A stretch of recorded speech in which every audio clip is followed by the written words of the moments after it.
नमस्कार, आप देख रहे हैं स्टेट टुडे न्यूज। मैं हूं आपके साथ हर्षिता। ये करते हैं खबरों से शुरुआत।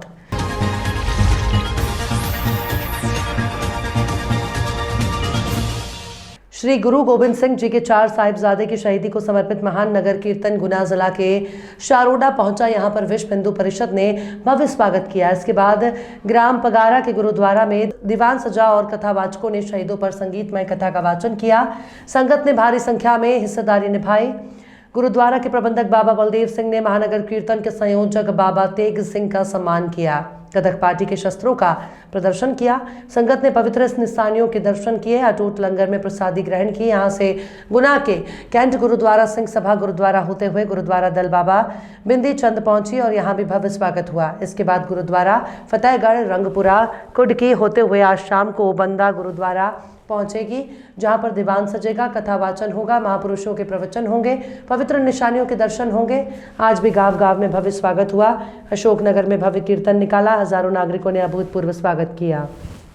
बलदेव सिंह महाप्रखेल गाँव सेवादार बाबा संत बाबा मनजीत सिंह जी हिलगांव वाले उन्होंने स्थान पर बाबा अजयपाल सिंह जी ने वक्त मुखी जहेदार विक्रम हिलगांव वाले।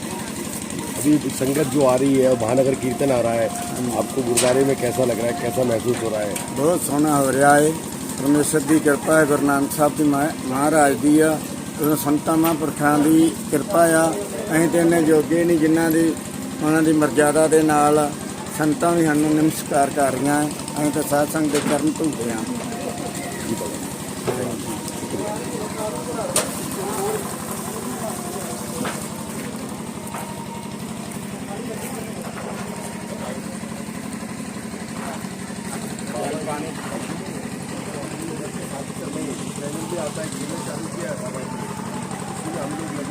मेरा नाम है इनका पास का निवासी कुवारगढ़ का ही हूँ। और ये गुरु महाराज की बख्शिश कृपा, ऐसे संत महापुरुष हमें मिले जिन्होंने आके इस जंगल में मंगल लगाए और ये इस पावन स्थान बनाया। और आज जो मौजूदा वक्त है उसमें धर्म की तो हमेशा ही ज़रूरत है। यदि व्यक्ति धर्म के साथ जुड़ा रहेगा तो उसकी सारी समस्याओं से वो पार पा सकता है। और ये महापुरुष जो इस तरह की नगर कीर्तन और ये इस तरह के प्रोग्राम करते हैं, निश्चित रूप से ये संगत के लिए, हमारे समाज के लिए बहुत अच्छी चीज़ें हैं। और हमारी जो आने वाली जनरेशन है इससे जुड़ेगी, उनको इतिहास की जानकारी मिलेगी और वो जाके गुरु महाराज के दरबार से जुड़ेंगे। निश्चित रूप से इसका होगा। मैं गुरु महाराज जी का कोटान कोट धन्यवाद करता हूँ और महापुरुषों को भी धन्यवाद देता हूँ जिन्होंने इस तरह का ये कीर्तन दरबार आरम्भ किया है। वाहिगुरू जी का खालसा। जी, प्रमाण पत्र दिखाइए आप जो किस सम्मान पत्र देते हैं। सम्मान पत्र, ठीक है। महाकीर्तन यात्रा आई और आप लोगों ने बहुत बहुत स्वागत किया। आपको कैसा महसूस हुआ और कैसा लग रहा है? बहुत अच्छा लग रहा है।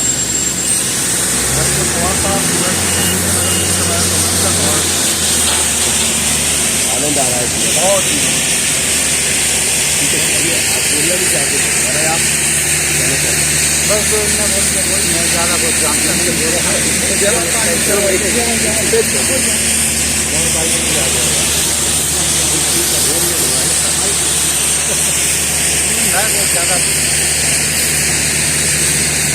बहुत पुराना गुरुद्वारा है और आपकी सेवा भी बहुत पुरानी है।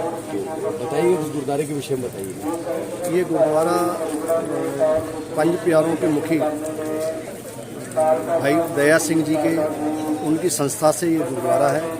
गुरुद्वारा ये राणा साहब की संस्था है, हमारे लुधियाना के पास में है।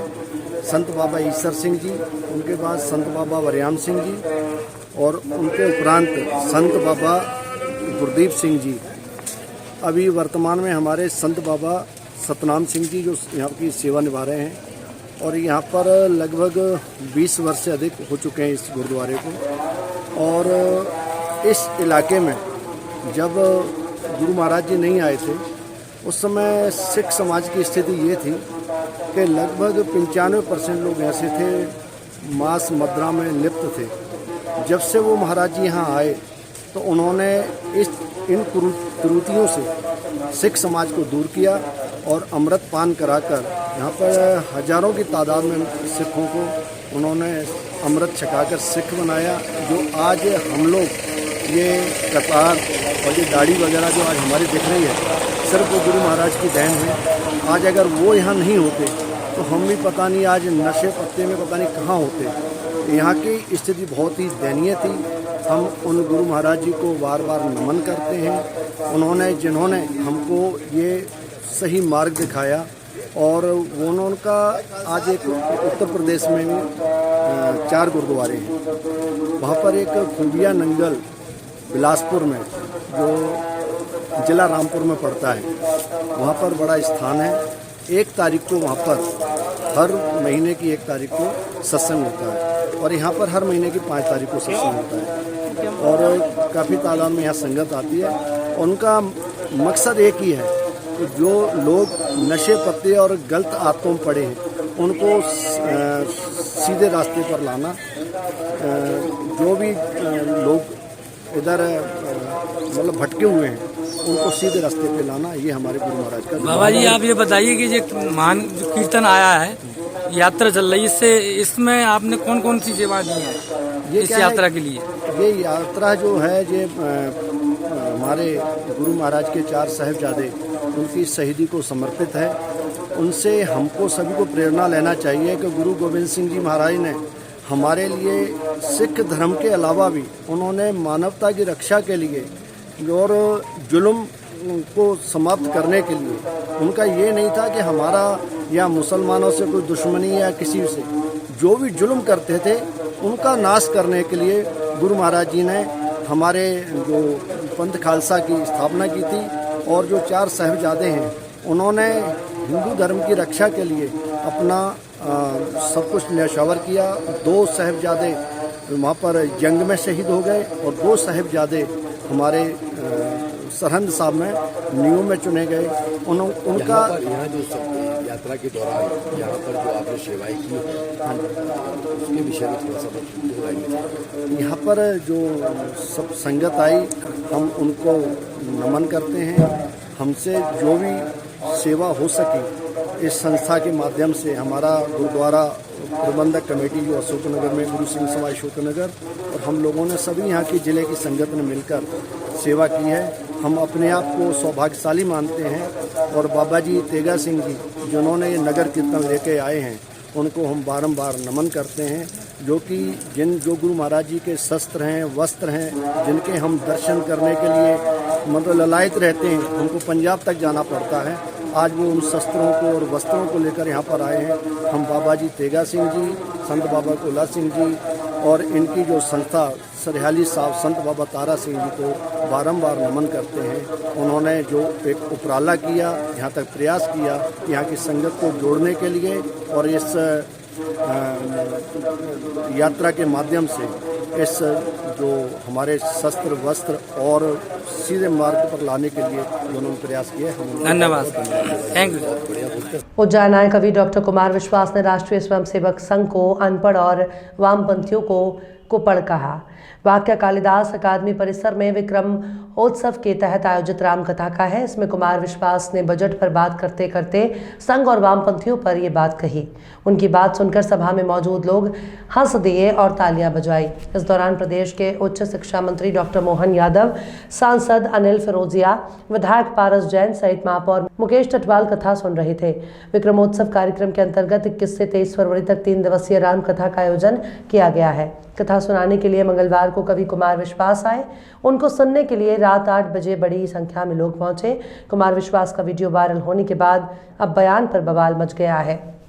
लेकर आप क्या करेंगे? जनता के टैक्स से 40-50 लाख रुपए लेकर कुमार विश्वास ने कल उज्जैन में जो टिप्पणी की है, हम उसकी घोर शब्दों में निंदा करते हैं और चेतावनी देते हैं कि कुमार विश्वास अपने द्वारा किए गए शब्दों को वापस ले, माफी मांगे, अन्यथा आने वाले 2 दिनों के उसके कार्यक्रम हम होने नहीं देंगे। क्योंकि जो संगठन 100 सालों से इस देश को बनाने के लिए काम कर रहा है, हजारों की संख्या में स्वयंसेवकों ने अपने जीवन दान दिया है, उस संगठन के बारे में ऐसे तो टिप्पणी करने का अधिकार कुमार विश्वास को नहीं है, उसकी औकात नहीं कि वो टिप्पणी करे।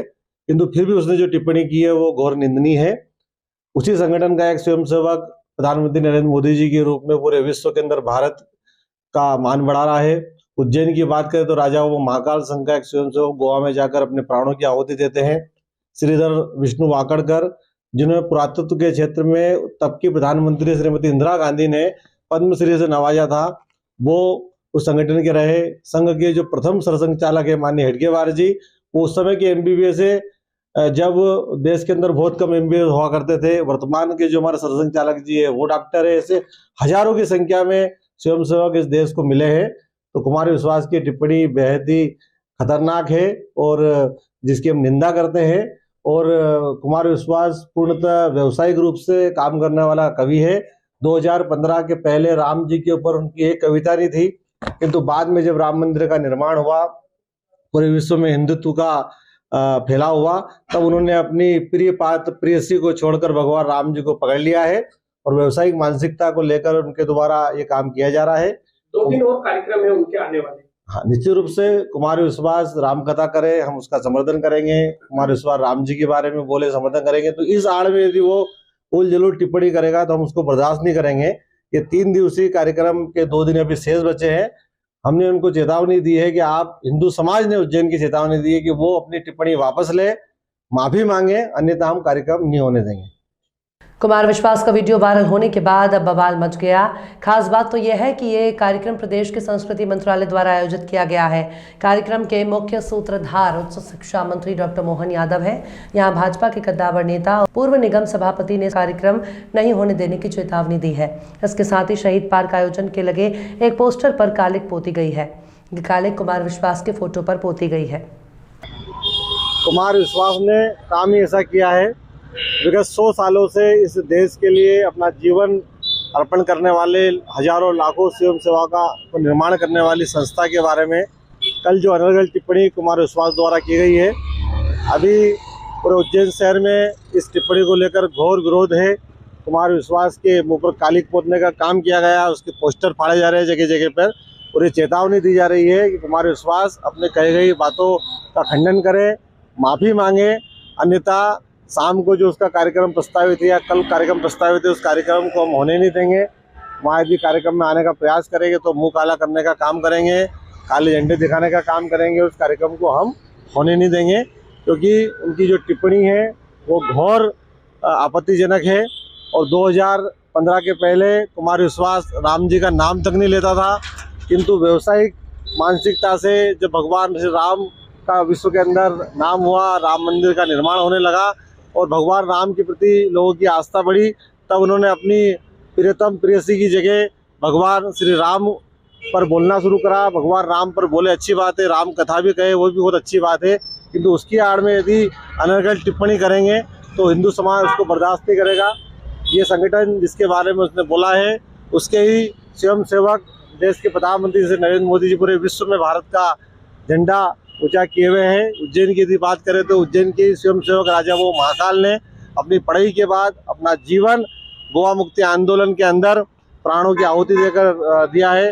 विष्णु श्रीधर वाकड़कर जी ने इस देश के लिए पुरातत्व क्षेत्र में खूब काम करा। उस समय की प्रधानमंत्री श्रीमती इंदिरा गांधी ने उन्हें पद्मश्री से नवाजा था। ऐसे हजारों लाखों स्वयं सेवक है जो पढ़ाई के साथ साथ अपने देश के लिए काम करते हैं, अपना जीवन दिया है। उस संगठन के कार्यकर्ताओं के लिए, हिंदू समाज का प्रतिनिधित्व करने वाले कार्यकर्ताओं के लिए यदि टिप्पणी करता है तो घोर आपत्तिजनक है, जिसका हमने विरोध किया है। और यदि वो माफी नहीं मांगता है तो हम उसका कार्यक्रम होने नहीं देंगे। जय जय सिया राम।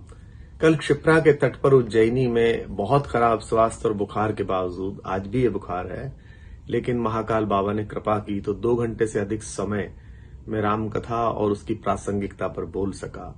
कथा प्रसंग में मेरे कार्यालय में काम करने वाले एक बालक के विषय में मैंने एक टिप्पणी की, जो संयोग से राष्ट्रीय स्वयंसेवक संघ में काम करता है, पढ़ता लिखता कम है, बोलता ज्यादा है। तो मैंने उससे कहा कि तुम पढ़ा करो, तुम पढ़ते नहीं हो, वामपंथी कुपढ़ है और तुम अनपढ़ हो। सिर्फ इतनी सी बात मैंने ये कही और इसे कुछ विघ्न संतोषियों ने इसे ज्यादा फैला दिया। आज मुझे कुछ समाचार मिले कि कुछ मित्रों ने कहा कि हम इस कथा को भंग करेंगे।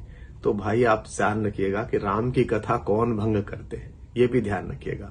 और मैं उज्जैनस्थ अपने सभी मित्रों से अनुरोध करता हूं कि वहां पर पहुंचे और मैं जो बोल रहा हूं उसका अर्थ आप उस तरह से लगाएं जो मैं बोल रहा हूं। यदि आप किसी नए अर्थ में उसे समझेंगे तो उसके लिए मैं जिम्मेदार नहीं हूं।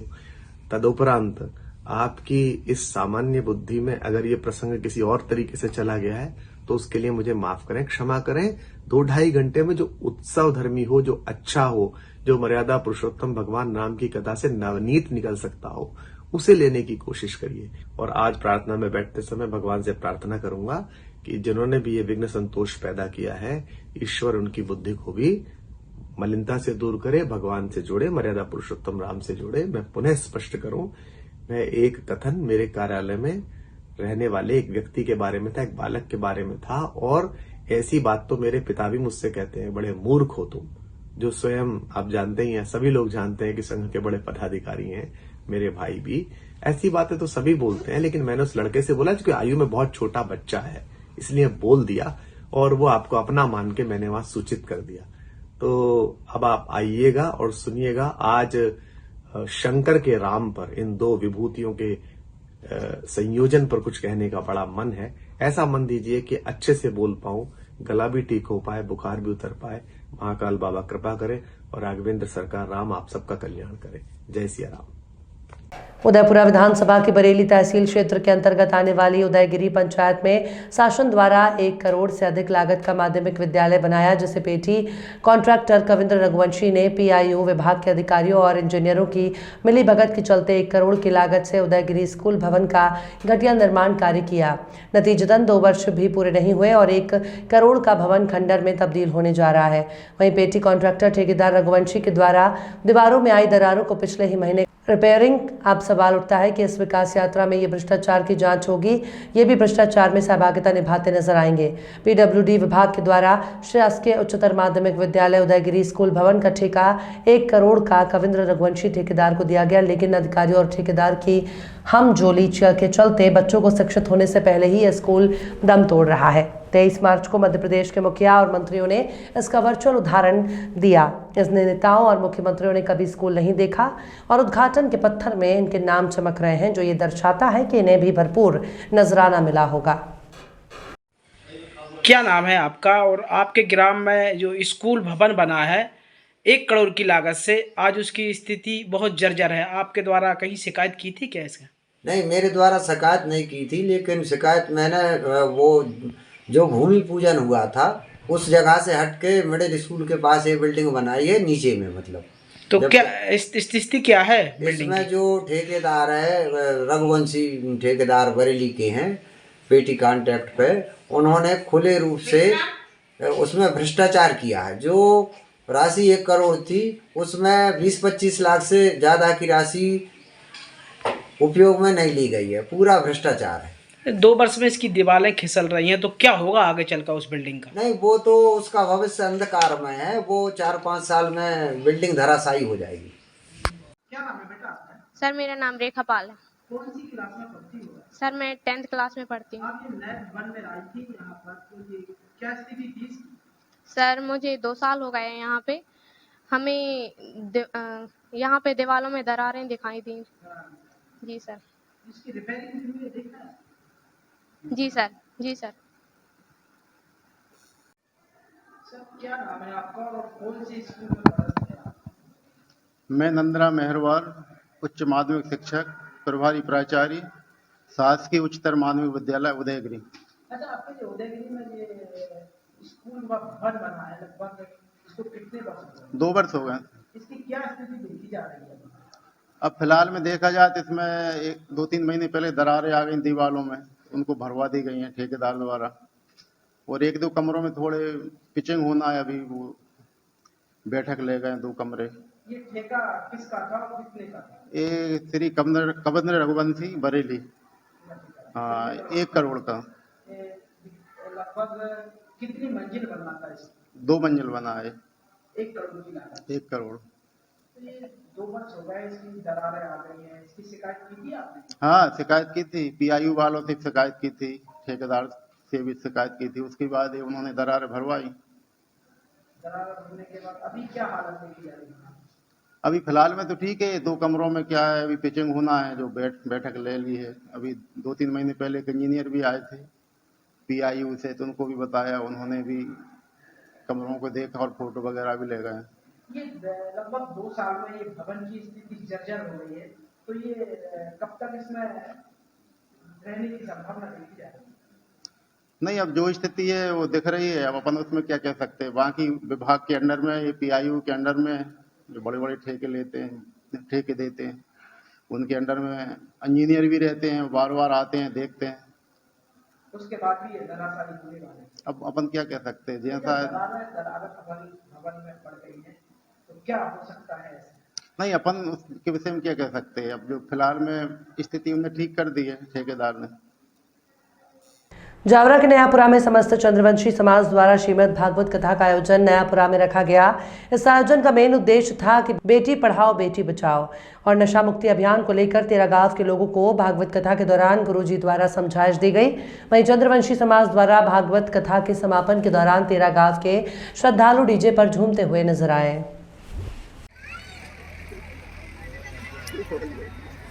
मामला है यहाँ समस्त चंद्रवंशी समाज द्वारा श्रीमद् भागवत कथा का जो आयोजन रखा गया ग्राम नयापुरा ताल रोड के ऊपर। इस आयोजन के अंदर हम लोगों का मेन मकसद होता है बेटी पढ़ाओ बेटी बचाओ, अर्थात नशा मुक्ति अभियान, बलि प्रथा, बच्ची के ऊपर दहेज नहीं लेना, बच्चों को व्यवस्थित रूप से समाज में शादी करना है, किस प्रकार से करना है, बच्चों की शिक्षा की ओर। देखो, पढ़ेगा इंडिया तो ही तो बढ़ेगा ना इंडिया। आज चंद्रवंशी समाज के अंदर सभी चीज़ की व्यवस्था तो है, पर कुछ चीज़ें ऐसी है जो समाज बिछड़ रही है, जैसे कि नशा, बलि प्रथा, बच्चे पढ़ते नहीं है तो हम उस चीज़ के ऊपर लोड डालते हैं। कितने गांवों से लोग आए यहाँ पे? अभी हमारे बीच में करीबन 13 गांव की पब्लिक है। 13 गांव की समिति भी हमारे बीच में है। शिवनगरी भूतेड़ा, माताजी बड़ाइला, आजमपुर डोडिया है, लाला खेड़ा है, जंगली लसूड़िया है। आपका शुभ नाम? और बाल कृष्ण दास वैष्णव राधे महाराज के नाम से समाज जानती है। और वैसे अभी फिलहाल में मुझे चंद्रवंशी समाज के अंदर धर्मगुरु की पदवी पर कौन से यहाँ पे गांव में आयोजन है?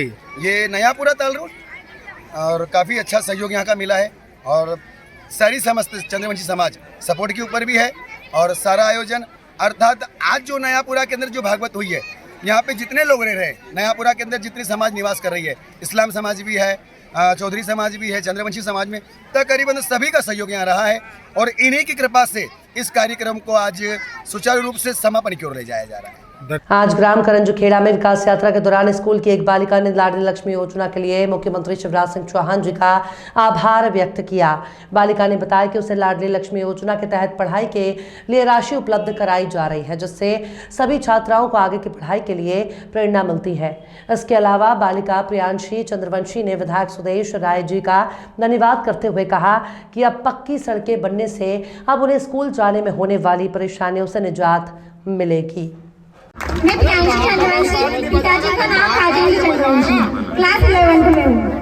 मुझे लाडली लक्ष्मी योजना में क्लास 6 में 2000 का लाभ प्राप्त हुआ है। कक्षा 9 में 6000 का हुआ है और क्लास 11 में मुझे 6000 का प्राप्त हुआ है। इसलिए मैं हमारे मुख्यमंत्री जी, प्रधानमंत्री जी का बहुत बहुत धन्यवाद करना चाहती हूँ। विधायक जी को भी बहुत बहुत धन्यवाद। मैं भी ठीक काम कर रहा हूँ। एक बार बोल। आपको बहुत बहुत धन्यवाद जो आपने हमारे गांव में डैम बनवा दिया और हमारे पास यहाँ स्कूल कैसे जाते थे पहले? स्कूल पहले पैदल जाते थे और कीचड़ में फंस के जाते थे। हाँ, कीचड़ में तीर के जाते थे, जूते धोने पड़ते थे। बहुत ज्यादा प्रॉब्लम आती थी स्कूल जाने में। बहुत अच्छी बात। चलिए, आपके लिए बहुत बहुत धन्यवाद इसके लिए। मामा है, मामा करने वाला। बहुत अच्छी बात। इस बच्ची ने बताया लाडली लक्ष्मी योजना के बारे में। अब इसने जहाँ तक इसके सीमा है अभी पढ़ाई की, तो पढ़ाई के बारे में बताया, पर इसकी लाडली लक्ष्मी योजना में शादी होती है तो अपन सब हिस्सा लेंगे उस शादी में। खबरों में फिलहाल इतना ही। और भी खबरों के अपडेट्स के लिए आप देखते रहिए स्ट्रेट टुडे न्यूज़।